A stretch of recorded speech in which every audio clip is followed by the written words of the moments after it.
Buenas noches a todos ustedes. Esta noche empezaremos una serie que va a ponerle los pelos de punta, porque el libro de Apocalipsis es la historia final del conflicto entre las fuerzas del bien y las fuerzas del mal. También contiene la historia del conflicto de la iglesia cristiana desde que nació hasta los últimos tiempos. Y realmente es un libro increíble. Y por supuesto, el autor de este libro no es nadie más que Jesucristo mismo. Estamos viviendo en tiempos increíbles. Estamos viviendo en un tiempo cuando a Jesús se lo va a hacer cada vez menos y menos. Y creo que estamos viviendo en los tiempos más críticos de la historia de este mundo. Y esto va a ser emocionante en cierto sentido.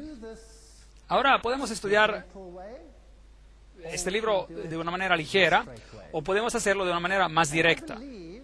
Y creo que estamos viviendo en tiempos donde no hay tiempo para tener una enseñanza a la ligera. Así que lo que quiero hacer en las próximas 2 semanas será explicarles lo que el libro de Apocalipsis quiere decir, y quizás algunas cosas serán un poco inquietantes, pero quiero que recuerden que si han leído hasta los últimos versos del libro, saben que Jesús es el que gana, el que vence. Así que no hay nada de qué preocuparse. Quizás produzca miedo en los corazones de algunos cuando vean lo que está pasando en este mundo y cómo esas cosas han sido planeadas por siglos. Pero Dios predijo todo en los detalles más pequeños hace mucho tiempo atrás. Sin duda, esto muestra que Él está en control. Él está en control. Han tratado hasta de remover esos asuntos de la palabra de Dios y ha habido una grande batalla sobre la palabra de Dios a lo largo de los siglos, culminando en la batalla más impresionante en nuestros tiempos, y una batalla que realmente nadie sabe, y estaremos viendo este asunto también. Hay algunas conferencias que estaremos viendo acerca de este tema, este mismo tema, cómo han distorsionado y cambiado asuntos para que usted no reconozca el riesgo en el que realmente estamos. Así que el libro de Apocalipsis es una historia acerca de la hermosura, una historia acerca de la verdad, una historia acerca de la restauración, una historia acerca de la victoria de Dios contra sus enemigos, todos sus enemigos. Es una historia sobre el establecimiento del reino de Dios que existirá por siempre y por siempre y para siempre, sin llanto, dolor o muerte. Realmente es una historia asombrosa y no hay nada, absolutamente nada que temer si tenemos a Dios a nuestro lado. En mi vida personal, antes yo era un científico, ateo, y trabajaba entre las grandes universidades totalmente ateas de este mundo. Mi esposa viene de un origen espiritualista, su familia estaba involucrada en el movimiento de la nueva era, así que esoterismo por un lado y ateísmo por el otro. Mis padres eran muy religiosos y yo odiaba la religión, no quería nada que ver con ella. Pero hoy voy por todo el mundo, por todo el globo, y predico el mensaje de Jesucristo. Y hablo de la creación, y yo creo en cada palabra que está escrita en la palabra de Dios. No solamente creo en ella porque es lógica y está escrita para que se entienda, pero puedo asegurarles que a lo largo de los años la he experimentado en mi vida, y yo sé que mi Dios vive, y yo sé que Él se cuida de cada uno de nosotros, y no quiere que estemos en la oscuridad. Él quiere que sepamos. Es por eso que el libro se llama el Apocalipsis. Es decir, en griego el Apocalipsis es la revelación de Jesucristo. Algunas personas dicen que es una revelación oculta, pero no existe una revelación oculta. O es algo es revelado o es oculto. Pero no puede ser ambos. Y esta es una revelación. Y el Apocalipsis o revelación de Jesucristo es el libro más increíble de la Biblia. Termina la historia bíblica. En el principio tenemos el libro de Génesis. En Génesis tenemos el árbol de la vida. La humanidad perdió acceso a este árbol. la humanidad cayó en pecado y perdió el acceso del árbol de la vida. Y la consecuencia es la muerte. Génesis capítulo 2, versículo 17. Y desde ese momento el hombre tuvo que ganarse el pan con el sudor de su frente. Génesis capítulo 3, versículo 19. El hombre perdió su dominio porque fue creado para tener dominio y se volvió desnudo, perdió su manto de justicia que lo cubría y entonces fue apartado de Dios, porque el pecado y un Dios santo son incompatibles. Esa es la historia de Génesis. Es una triste historia de la creación del hombre y de su caída. El mejor regalo a la humanidad que Dios pudo haberle dado es la libertad de elección. Sin libertad de elegir, seríamos robots. Y por eso Dios creó al hombre a la imagen de Dios con la capacidad de elegir. Y el amor demanda este regalo de tener la libertad de elegir. Siempre uso un ejemplo. ¿A qué sirve si tu esposa o tu esposo te ama porque él está preprogramado para hacerlo? A lo mejor sería divertido por una semana, un año, o quizás 5 años. Pero finalmente a uno eso se cansaría de eso, ¿no es así? Si uno es programado para amarte y cada mañana se levantan y dicen, te amo, porque están programados para hacerlo. Pero ¿qué pasaría si tuvieran la libertad de elegir? Y a pesar de sus faltas, a pesar de todas las cosas que ustedes hacen, que son obviamente una irritación para esta persona y todos alrededor tuyo, ¿qué tal que a pesar de eso te dijeran, te amo, porque eligieron hacerlo? ¿Acaso no es esto más significativo? Sin la libertad de elegir, la vida sería sin significado. Por eso Dios creó al hombre a su imagen con la capacidad de elegir, y eso es especial. Y por eso el hombre eligió, y desafortunadamente eligió equivocadamente. Apocalipsis es el libro de la gracia. En Apocalipsis capítulo 2, versículo 7 leemos acerca de la restauración del árbol de la vida. Leemos acerca de la victoria sobre la muerte en Apocalipsis capítulo 2, versículo 11. Leemos acerca del maná escondido. Ese es el pan que venía del cielo y una muestra estaba en el arca del pacto y representaba el pan celestial que quitaría tu hambre para siempre. Y ese pan fue reemplazado. Y leemos acerca de esto en Apocalipsis capítulo 2, versículo 17. El dominio será restaurado, Apocalipsis 2, versículo 26. Los que aceptan el regalo maravilloso de Dios serán vestidos de blanco, así que la perdida vestimenta de justicia será restaurada. Apocalipsis 3, versículo 5, y ya no habrá más separación con Dios. Apocalipsis 3, versículo 12. Así que el libro de Apocalipsis es un libro de restauración, pero también tiene información que es espantosa, por decirlo de manera directa, es espantosa, puede dar miedo. La estructura del libro. Hay 7 iglesias, 7 cartas, 7 estrellas, 7 candelabros, 7 espíritus, 7 lámparas, 7 sellos, 7 trompetas, 7 cuernos, 7 ojos, 7 truenos, 7 cabezas, 7 coronas, 7 ángeles, 7 copas y 7 montañas. Así que el número 7 es obviamente importante. El número 7 es el número divino, es el número de la perfección. Representa el mensaje en su totalidad. Pero hay una falsificación también, y estaremos tratando con este asunto por mientras que avancemos. Y obviamente si miramos a todos estos componentes, hay un significado simbólico en todos estos también.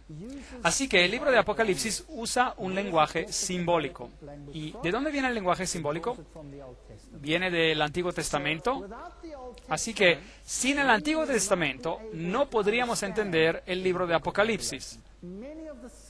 Muchos de los símbolos en el libro de Apocalipsis vienen, por ejemplo, de Zacarías, del libro de Zacarías, del libro de Ezequiel y de todos los profetas del Antiguo Testamento y particularmente del libro de Daniel.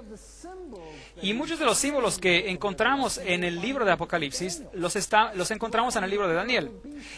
Encontrarán las terribles bestias en el libro de Apocalipsis y la descripción de las bestias como león, como leopardos, como oso, y bestias terribles con 10 cuernos, las encontramos también en el libro de Daniel.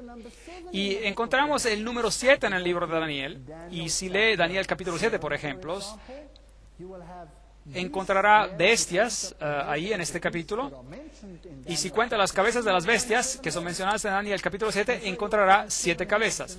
Y también encontrará 7 cabezas en el libro de Apocalipsis. Así que la ilustración general viene de ahí del libro de Daniel, y es la clave para el libro de Apocalipsis. Desafortunadamente no vamos a estudiar el libro de Daniel para poder descifrar algunas de estas cosas en detalle. Así que solo las vamos a explicar directamente, pero hay otros videos que ya están producidos y que contienen todos los detalles de cómo estos rasgos simbólicos en el libro de Daniel pueden ser aplicados al libro de Apocalipsis. Así que estaremos estudiando sobre las iglesias, las cartas, las estrellas, los candelabros, y esta noche estudiaremos las 7 iglesias, por ejemplo, y muchos de esos componentes comenzarán a aclararse. Hay algo más acerca del libro de Apocalipsis que es fascinante. Encontramos el lenguaje del santuario en el libro de Apocalipsis. Ahora, usted sabe que en el Antiguo Testamento los hebreos tuvieron que construir un santuario para Dios, y fue hecho muy precisamente porque este santuario tenía que verse y tenían que ver cuáles eran los componentes. Había una cerca, una pared alrededor cubierta de lino representando la justicia, había una puerta de entrada al santuario, había un altar en el patio de afuera donde se ofrecían los sacrificios, había un lavador donde se lavaban, también había un edificio el cual estaba dividido en 2, la primera parte se llamaba el lugar santo, la segunda parte el lugar santísimo, y el sumo sacerdote oficiaba en este santuario, y el lenguaje de este santuario nos describe acerca del ministerio del sumo sacerdote. El lenguaje en Apocalipsis que de este ministerio del sumo sacerdote se aplica a Jesús, que tomaría el lugar de todos esos símbolos descritos en el Antiguo Testamento. Así que el lenguaje del santuario es muy importante, porque nos dice dónde y en qué etapa del ministerio esta historia se está desenvolviendo. Por ejemplo, cuando ustedes van a Apocalipsis capítulo 1-3, esta es la historia de las 7 iglesias. Jesús viene representado como la luz del mundo. Solo había una entrada al santuario y se llamaba la puerta, digamos. Y Jesús dice, yo soy la puerta. Aquel que entra por ella tendrá vida eterna. Aquel que entra por mí tendrá vida eterna. De acuerdo con la Biblia, hay una sola puerta por donde podemos ser salvos. Y esa es por medio de Jesucristo. Eso es lo que la Biblia dice. Hoy en día esas enseñanzas no son populares, y mientras avancemos en el tiempo va a ser cada vez menos y menos popular esta enseñanza. Y vamos a mirar algunas de esas enseñanzas. Por ejemplo, la puerta. La entrada de la puerta es muy, muy importante en el tiempo del Antiguo Testamento. Era el lugar donde el juicio tomaba lugar, los ancianos se sentaban a la puerta. La puerta era la entrada detrás de las murallas donde se podía entrar para encontrar seguridad. La puerta... Así que la puerta encierra mucho significado simbólico. Y Jesucristo dice, yo soy la puerta. Yo soy la entrada. Ahora, la palabra antigua que se utilizaba para puerta era Bab, y hay una historia en la Biblia acerca de Babel, Bab-el, puerta a Dios. Así que la historia de Babel nos cuenta de otra puerta a Dios, otra entrada a Dios, el Bab-el. Babel, la puerta a Dios. Y esta es la idea de que tus propios méritos, obras, te llevan a Dios. Ese es el sistema falso que tenemos en la Biblia, que se opone a la historia bíblica que dice que uno es salvo por la sangre del Cordero. El único camino a la salvación es por medio de los méritos de Cristo, y no por nuestras obras, pero por los méritos de Jesucristo. Estos son los dos sistemas que han estado opuestos el uno al otro desde la caída del hombre, si lo puedo explicar así. Entonces, aquí cuando hablamos acerca de las luces se encontraron en el primer aposento del templo, y eso significa el ministerio que ocurre en el lugar santo, en el primer aposento. Cuando hablaremos de Apocalipsis capítulos de 3 a 8, estaremos hablando sobre los sellos, y ahí se menciona el pan de la presencia, así que todavía estamos en el primer aposento del santuario, el lugar santo. Después vienen las trompetas, Apocalipsis 8 a 11, y ahí puede ver un altar de oro, donde tenemos el incienso ascendiendo desde el altar de oro. Así que todavía estamos en el lugar santo. Esos son los eventos que toman lugar en un periodo donde el sumo sacerdote todavía está sirviendo como representante de la humanidad en ese aposento en particular. Tan pronto que llegue Apocalipsis 12 al 14, el cuadro cambia. Allí el profeta ve el arca de Dios. Ahora, el arca de Dios, el arca del pacto, no está en el primer aposento del santuario, está en el segundo aposento que se llama el lugar santísimo. El Hagion, en el lugar santísimo, en griego, Hagion. Así que nos hemos trasladado a otra porción del ministerio del sumo sacerdote. Y él solo entraba al lugar donde estaba el arca del pacto una vez al año. Y eso era durante el día de la inspección. Ahora estamos tratando con temas relativamente complejos y no tenemos tiempo para cubrir todo en detalle, pero hay un video, una conferencia disponible sobre este tema en detalle, sobre todo lo que significaban esas cosas. En Apocalipsis capítulos 15 a 22 tenemos lo que llamamos escatología, los eventos que se refieren al fin, las cosas finales que pasarán con el planeta. Aquellas cosas que todavía no han ocurrido, pero que van a ocurrir. Y si usted estudia Apocalipsis de esta manera, le va a resultar claro de qué periodo histórico se habla en la historia del cristianismo. Hay 7 bendiciones en el libro de Apocalipsis. Bienaventurado el que lee y los que oyen las palabras de esta profecía y guardan las cosas en ellas escritas, porque el tiempo está cerca. Apocalipsis 1:3. Obviamente Dios quiere que lo leamos, el libro, que lo escuchemos y que lo llevemos al corazón. Porque ¿cómo podemos guardar algo que no entendemos? Así que cuando miramos a esta bendición, y no es cierto que Dios quiere que entendamos de lo que se trata el libro de Apocalipsis, claro que sí. Así que hay una bendición en el libro. Entonces, ¿cómo es posible que algunos dicen que este libro está sellado para que no se entienda? Bueno, entonces te privas de esta bendición, ¿correcto? Algunos hasta dicen que este libro no debería ser leído, porque está escrito para los que van a ser perdidos. Bueno, si este libro está para los que van a ser perdidos, entonces, ¿cómo puede haber una bendición si uno lo lee y si uno lo guarda en su corazón? Y oí una voz que me decía desde el cielo, escribe, bienaventurados de aquí en adelante los muertos que mueran en el Señor. Sí, dice el Espíritu, descansarán de sus trabajos porque sus obras con ellos siguen. Apocalipsis 14:13. Aquí también hay una alusión acerca de las obras. Las obras no son un medio para alcanzar la salvación, son una consecuencia de la salvación. Pero hay una bendición para aquellos que mueren en Cristo. Los que han aceptado al Cordero como su medio de salvación, en vez de Babel, que es el otro portal, puerta a Dios. Yo vengo como un ladrón, bienaventurado el que vela y guarda sus vestiduras, no sea que ande desnudo y vean su vergüenza. Así que tenemos que aferrarnos a la justicia de Cristo. Nosotros no tenemos justicia, solo Cristo es nuestra justicia.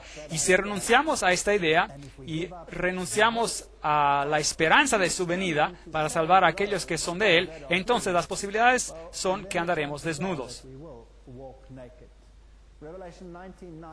Apocalipsis 19:9, el ángel me dijo, escribe, bienaventurados los que son llamados a la cena de las bodas del Cordero, y me dijo, estas son las palabras verdaderas de Dios. Bueno, obviamente hay una bendición aquí. Si usted está invitado a la cena de las bodas del Cordero, significa que usted forma parte de lo que es la novia. Bendecido y santo es el que tiene parte en la primera resurrección. Hay 2 resurrecciones mencionadas en la Biblia.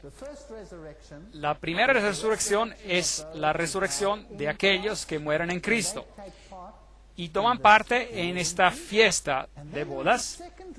Y luego hay una segunda resurrección y ellos participarán a otra fiesta que se llama la Cena de las Aves. Y no creo que queramos participar a esa fiesta.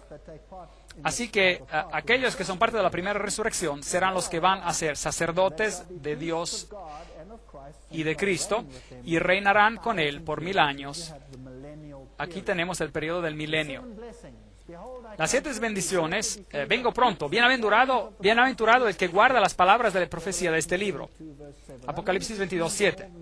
Creo que eso significa más que solo el libro de Apocalipsis. Es la Biblia entera. La Biblia es el estándar para la formación del carácter. Es la historia de la salvación. Bienaventurados los que llevan sus ropas, o en la Reina Valera Antigua se dice, bienaventurados los que guardan sus mandamientos, para que su potencia sea en el árbol de la vida y que entren por las puertas en la ciudad. Así que la obediencia a Dios es un factor muy importante también, Apocalipsis 22:14. Ahora, obviamente habrá una posición que está en contra de todos esos factores. El libro de Apocalipsis está escrito con una estructura particular, una tal estructura que se llama un quiasmo. Es una estructura literal que asigna eventos de una manera particular en el tiempo. Por ejemplo, si tomamos el libro de Apocalipsis en su totalidad, está escrito en una forma de pirámide, por así decir. Las primeras partes son lo que llamamos el brazo, la parte histórica, que son las 7 iglesias, los 7 sellos, las 7 trompetas, y que nos conducen al gran final de la gran controversia entre Cristo y Satanás, y entre los seguidores de Satanás y los seguidores de Cristo. Y el segundo brazo o parte del libro, leyendo desde la conclusión hacia el medio del libro, sería sobre los temas de la Nueva Jerusalén, el milenio y la caída de Babilonia. Así que esta estructura nos dice dónde nos encontramos en la línea del tiempo. Y si usted entiende la estructura del libro de Apocalipsis, entonces será más fácil moverse por el libro. Porque hay algunas personas que les gusta arrojar a temas por todo lugar. Por ejemplo, hay muchos que toman las trompetas y las arrojan al futuro, en otras partes, en la parte escatológica, y así que toman las trompetas y las aplican a los eventos que todavía tienen que pasar en el futuro, cuando Dios restaure todas las cosas. Pero, por supuesto, se destruye la estructura del libro, el quiasmo, y también pueden ver donde cada uno de esos temas encajan mirando al lenguaje del santuario utilizado en el texto. Por ejemplo, cuando está mirando a las iglesias, a los sellos, a las trompetas, el lenguaje que se utiliza todavía habla de lo que hay en el primer aposento del templo. Ahora, trataremos con este asunto mientras avancemos, así que no importa si no entienden todo por ahora. Así que la estructura del libro nos indica en dónde nos encontramos en la línea del tiempo, para que no nos adelantemos, digamos. Tenemos que seguir las reglas, y esta es una manera maravillosa de descubrir el libro de Apocalipsis. Pero hay un problema, porque una vez que ha leído la primera mitad del libro y haya llegado al medio del libro, que es básicamente Apocalipsis capítulos 10, 11, 12, 13 y 14 hasta el 17, estos son prácticamente la parte final de los eventos de la batalla entre el bien y el mal. Y una vez que empieza a leer después de estos capítulos, estará leyendo los eventos en reverso, porque el quiasmo, la estructura de quiasmo, está estructurada así, y se vuelve el libro muy confuso. Es que uno tiene la secuencia equivocada y ya no tiene sentido, y el libro de Apocalipsis se vuelve tan complejo que uno no logra poner los acontecimientos en una orden particular. Mientras que si usted sabe que la estructura es un quiasmo, entonces podrá leer las palabras así como sigue. Pero los eventos los pone en reverso, y entonces todas las cosas encajarán en su lugar y tendrán un sentido maravilloso. Y el estilo literario tiene una razón: evita que disloquemos, por así decir, el texto y saltemos a todo lugar. Ahora, veamos cómo algunos cómo lo interpretan, para que vea que no es solo una conjetura que alguien está haciendo. Por ejemplo, si toma las 7 iglesias, verá en el capítulo 2, versículo 1, que dice: el que tiene las 7 estrellas en su diestra, el que camina en medio de los 7 candelabros de oro. El candelabro de oro, y cuando lea al final del libro de Apocalipsis, él encontrará en la Nueva Jerusalén, en el capítulo 21, versículo 23, el Cordero es su lumbrera. Así que tenemos una luz y tenemos al Cordero siendo una lumbrera. Capítulo 2, versículo 7, al vencedor daré de comer del árbol de la vida. Capítulo 22, versículo 2, aquí se menciona el árbol de la vida. Así que ahí tenemos un enlace de la estructura del quiasmo. Hay una puerta abierta en Apocalipsis 3, versículo 8, y en Apocalipsis 21, versículo 25, hacia el final tenemos puertas que nunca se cierran. Cristo en el trono con su Padre, Apocalipsis 3:21, y también en 21, 1 y 3, el trono de Dios y del Cordero. La Nueva Jerusalén es mencionada en el capítulo 3, versículo 12, y la Nueva Jerusalén, la cual desciende del cielo, se menciona en el capítulo 21, versículo 10. En el capítulo 3, 11, yo vengo pronto, dice Jesús. Y en el capítulo 22, versículo 7, vengo pronto, dice. ¿Ve cómo podemos identificar el quiasmo, como la estructura mantiene el texto unido? Ahora, así que ya sabe, es así como trabajamos y es así como vamos a ir avanzando. Ahora, lo interesante también es que cualquier cosa que encaje en la primera parte del quiasmo debe ser antes de que termine el tiempo de la gracia, porque el sumo sacerdote está ministrando aún, y eso significa que la salvación está aún abierta a todos. Cuando venga a la escatología, el tiempo de la gracia se habrá acabado, porque las puertas nunca se cerrarán, sino que estarán constantemente abiertas. El trono de Dios se ha convertido en el trono de Dios y del Cordero, y eso significa que Cristo reina en su reino. Así se va a poder dar cuenta de dónde estará en la línea del tiempo, mirando este lenguaje. Así que no puede cometer errores por poner temas en lugar equivocado, y así es como se nos ayuda a quedarnos dentro de la estructura. Cuando llega a los 7 sellos y comienza la historia ahí, nuevamente los 7 sellos son acerca de Cristo y su pueblo afligido. Y tenemos las personas que resucitaron y se sientan en el trono. Aquí están afligidas, en esta parte del libro, y aquí en la segunda parte del libro están sentadas en el trono. Así que obviamente los 7 sellos encajan en qué porción de la historia. El tiempo de gracias tiene que estar abierto. No puede ser cerrado porque todavía están siendo afligidos. Ellos están aquí en la tierra, mientras que en la segunda parte están ya en el trono. Su sufrimiento ha terminado y están siendo restaurados. Así tenemos el cielo abierto y en el capítulo 19, 11, el cielo abierto. Capítulo 6, el que cabalga en un caballo blanco. Capítulo 19, el que cabalga en un caballo blanco. Capítulo 6, versículo 9, las almas de los que murieron por causa de Dios piden justicia. Y en el capítulo 20, las almas de los mártires son resucitados y entronados como jueces. En el capítulo 6 y 7 se habla de las vestiduras blancas, y en el capítulo 19 se les da las vestiduras blancas. En el capítulo 6, 15 y 16 escuchamos de reyes, generales, etcétera, que piden ser matados, y aquí en el capítulo 19 son matados. Otra vez podemos ver cómo la estructura se junta. Entonces, el libro de Apocalipsis contrasta a Cristo y a su pueblo con Satanás y sus seguidores. Tenemos una Trinidad de Dios, tenemos al Padre, tenemos al Hijo y tenemos al Espíritu Santo. Y si usted llega a los seguidores de Satanás, entonces tendrá una falsa Trinidad. Tenemos al dragón, la bestia y al falso profeta. Ahora, el dragón representa a Dios el Padre. La bestia, como verá en el libro de Apocalipsis, es la que toma el lugar de Jesucristo. Es la que levanta un reino, pero no es un reino terrenal, pero Él es el que, delante de Él, cada uno se inclina, cada rodilla se va a inclinar delante de esta bestia. La bestia es la que tiene la muerte falsa y la resurrección falsa. Él es el falso Cristo, el anticristos, el que está en el lugar de Cristo, el anticristo. Porque ustedes sabrán que en el 75% de los casos, la palabra anticristo significa en lugar de Cristo. Y tenemos que saber con lo que estamos tratando. El falso profeta es obviamente el que toma el rol del falso Espíritu Santo. Y estos son los 3 poderes que van a engañar el mundo entero a seguir un conjunto de reglas equivocadas, a seguir al Salvador equivocado. Esta es una historia peligrosa y está tan perfectamente hecha y está tan engañadora que si no la estudiamos en detalle, no nos vamos a dar cuenta.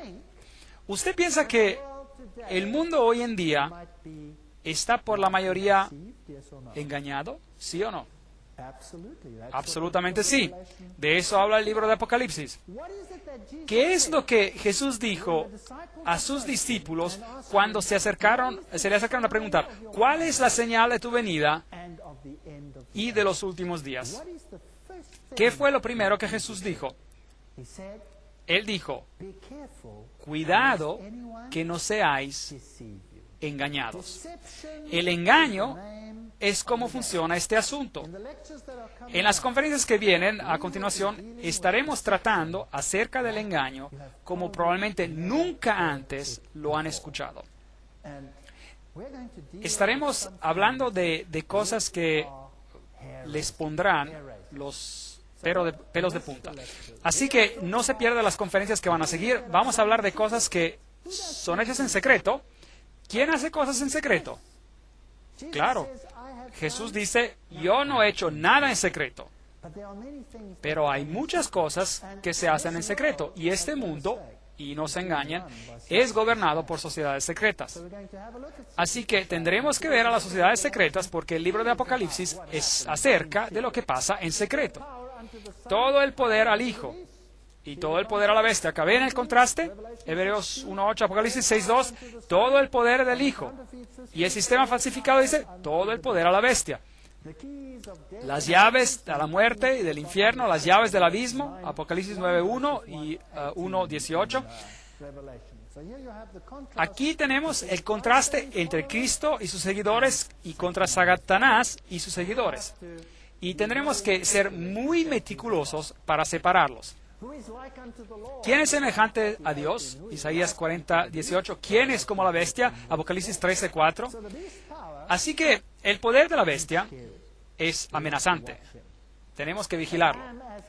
El cordero que fue inmolado, Apocalipsis 13:8, una de sus cabezas como si hubiera sido herida a morir. Apocalipsis 13. Algunas traducciones dicen, parecía tener una herida mortal esta cabeza. El que es, era y ha de venir, Apocalipsis 1:4. La bestia que era y no es y será, Apocalipsis 17:8. ¿Puede ver el contraste entre estos dos poderes? Así que trataremos en términos de una batalla. Y el que va a ser el componente visible de la batalla será la bestia. Pero en realidad está escondida. Su nombre es secreto. Y por eso tenemos que ver detrás de las escenas para encontrarla, porque aquello que ve no es lo que es en realidad. Aquello que ve es lo que se supone que uno tiene que ver, pero lo que uno no ve, eso es lo que uno no tiene que ver. Y supuestamente no tiene que saber de eso. Y es muy importante que encontremos que acertemos lo que pasa detrás de las escenas. Entonces leemos en Apocalipsis 6:16 acerca de la ira del Cordero. En Apocalipsis 12:12 leemos acerca de la ira del diablo. En Apocalipsis 7:2 y 3 acerca del sello de Dios que está enfrente de aquellos que lo siguen. Pero en Apocalipsis 13, el marco de la bestia, la marca de la bestia está en la frente o en la mano. ¿Es correcto? Así que tenemos el contraste. Tenemos el nombre de Dios en Apocalipsis 14:1 y tenemos el nombre de la bestia en Apocalipsis 13:17. Tenemos a las tribus de Israel en Apocalipsis 1:4 y tenemos las tribus de la tierra en Apocalipsis 1:7. Tenemos el ejército del cielo en Apocalipsis 19:14 y tenemos el ejército de la tierra en Apocalipsis 19:19.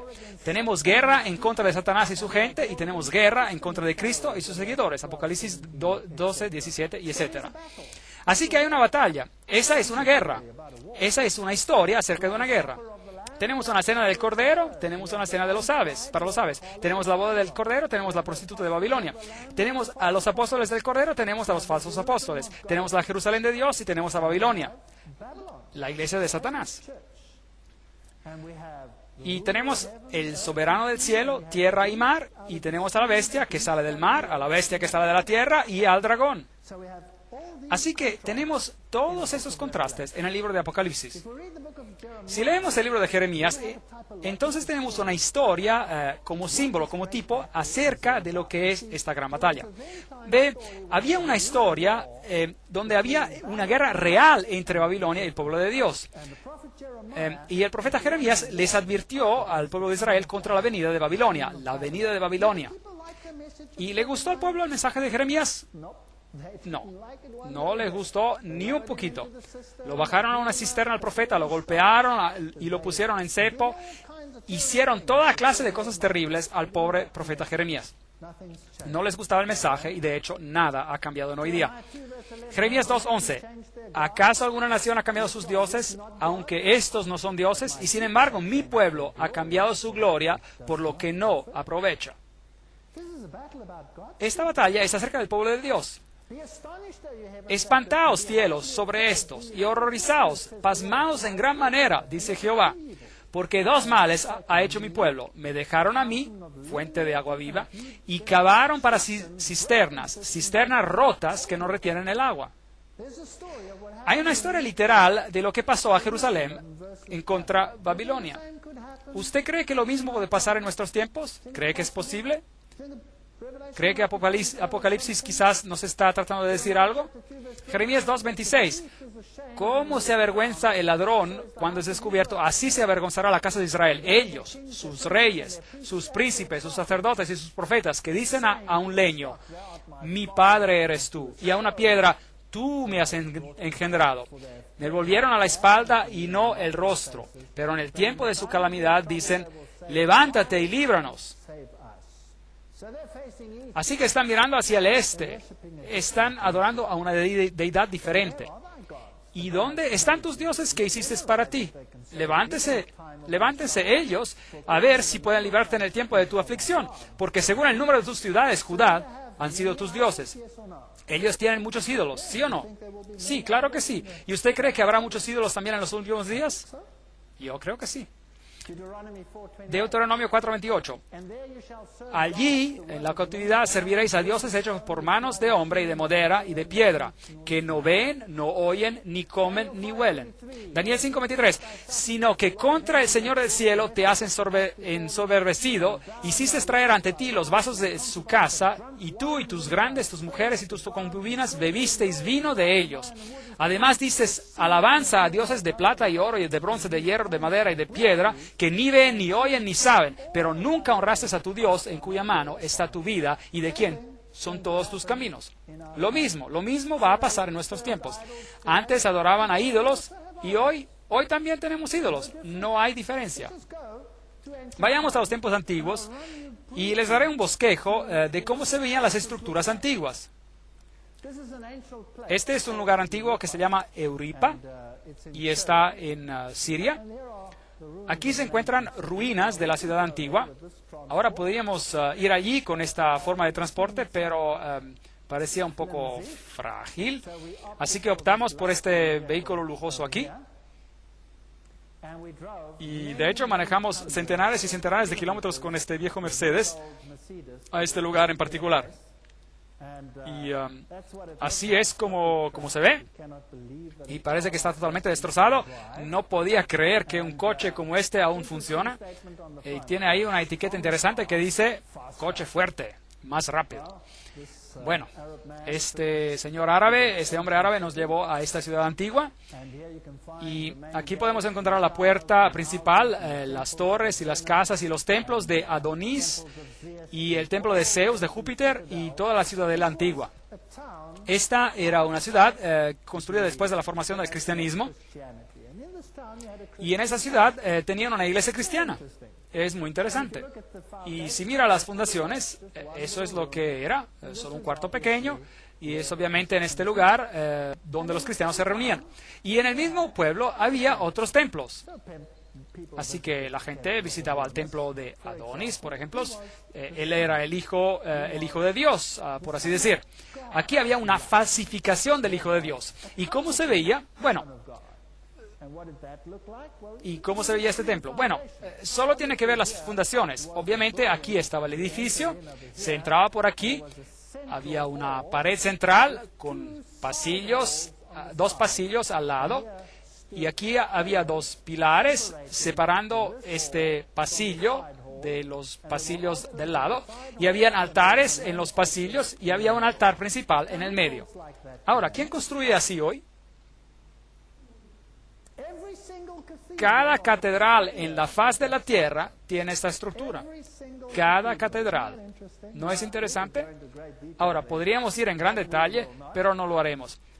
Sí, están construidas exactamente como estas. Así están construidas. Ahora, aquí está el río Éufrates. Así que estamos tratando con un buen símbolo de Babilonia. Aquí están, por así decir, aquí están las gradas que llevan al templo de Zeus, Júpiter, el padre de los dioses. Y si va a Siria, la más famosa, por supuesto, era la diosa de las fuentes.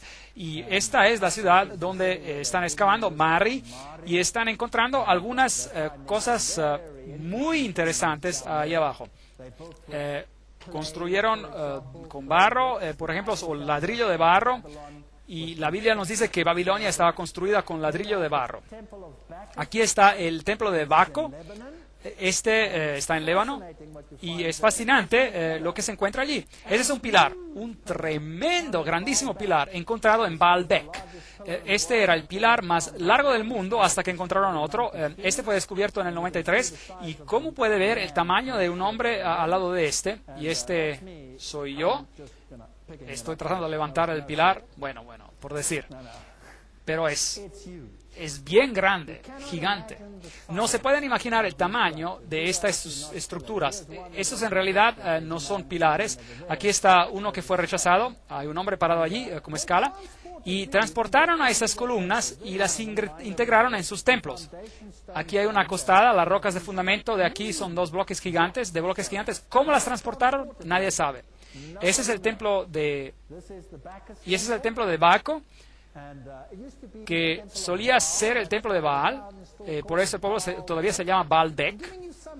Les estoy dando un poco de la historia de la apostasía del pasado para que podamos compararla con el presente. Aquí en Baalbek tenemos el templo de Baco. Aquí está el templo de Júpiter con sus 6 pilares todavía en pie. Muy, muy hermoso. Y el sol destacando los pilares. Era un sistema de adoración del sol. Por supuesto, Baco era el dios de la ebriedad y del jolgorio. Quizás este pilar tuvo un poquito demasiado de beber, no sé. Y si usted va al altar de Júpiter, por ejemplo, encontrará a esta estructura.